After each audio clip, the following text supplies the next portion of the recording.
বন্ধুগণ, আজকে সারাদিন আমরা তিনটে দাবিতে অনশন করেছি। প্রথম দাবি, অনতিবিলম্বে গণহত্যাকারী আওয়ামী লীগের নিবন্ধন বাতিল করতে হবে। দ্বিতীয় দাবি, অতি সত্তর কেন্দ্র থেকে শুরু করে ইউনিয়ন পর্যন্ত সন্ত্রাসী গণহত্যাকারী আওয়ামী লীগের যত কমিটি আছে, এই কমিটির মধ্যে যত সন্ত্রাসী আছে, আগামী গুপ্ত হত্যা বন্ধ করার জন্য অনতিবিলম্বে এই আওয়ামী লীগের কমিটির সন্ত্রাসীদেরকে গ্রেফতার করতে হবে। তিন, আমাদের এই জুলাই আন্দোলনে আমাদের যত জুলাই যোদ্ধা আছে, বিপ্লবী আছে, ইউনিয়ন থেকে রাজধানী পর্যন্ত প্রত্যেকের জীবনের সম্পূর্ণ নিরাপত্তা নিশ্চিত করতে হবে। আমরা সারাদিন সাংবাদিক বন্ধুদের, আপনারাও আমাদের সাথে ছিলেন, আমরা এখানে অনশন করেছি।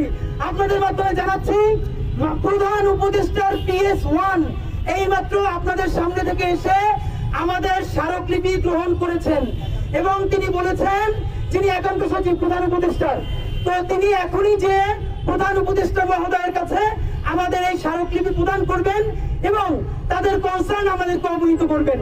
আমরা চেয়েছিলাম, আমাদের কিভাবে অফার এসেছিল যে আমরা প্রধান উপদেষ্টার কার্যালয়ে যে আমরা দিতে পারি কিনা, তো সেটা হয়তো অনেকের জন্য আনন্দদায়ক, কিন্তু আমরা রাজপথের ছেলে হিসেবে বলেছি না, বরং প্রধান উপদেষ্টা তার প্রতিনিধি পাঠাবেন, আমরা রাজপথে বসে রাজপথের দাবি তাদের কাছে তুলে দিব। রাজপথে বসে আজকে শাপলার শহীদ রেহানের গুণের মাধ্যমে আমরা প্রধান উপদেষ্টার প্রতিনিধির কাছে, PS এর কাছে আমরা আমাদের স্মারকলিপি পৌঁছে দিয়েছি। এবার আপনাদেরকে জানাই, এই তিন দাবি আগামী 7 দিনের মধ্যে এই তিন দাবির উপরে সরকারকে গুরুত্বপূর্ণ সিদ্ধান্ত গ্রহণ করতে হবে।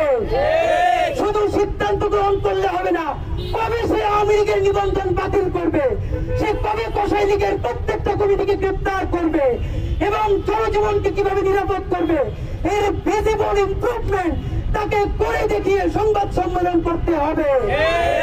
যদি সেটা না পারে, এর মানে আগামী 1 সপ্তাহের মধ্যে যদি আওয়ামী লীগের নিবন্ধন বাতিল নিয়ে কোন সিদ্ধান্ত অথবা কার্যক্রম শুরু না হয়, যদি গ্রেপ্তার করা না হয়, আমার ভাই বোনেরা গুপ্ত হত্যার শিকার হয়, 1 সপ্তাহ সময় দিলাম।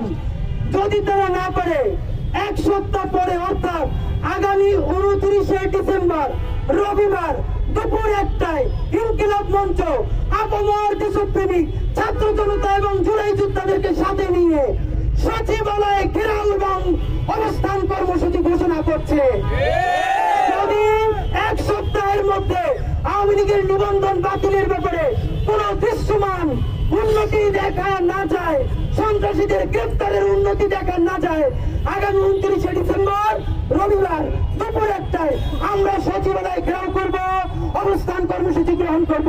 আজকে সারাদিন আমরা আপনারা সবাই মিলে অনশনে ছিলাম। সাংবাদিক বন্ধুদেরকে ধন্যবাদ। ইনকিলাব জিন্দাবাদ, বাংলাদেশ জিন্দাবাদ, লাল জিন্দাবাদ।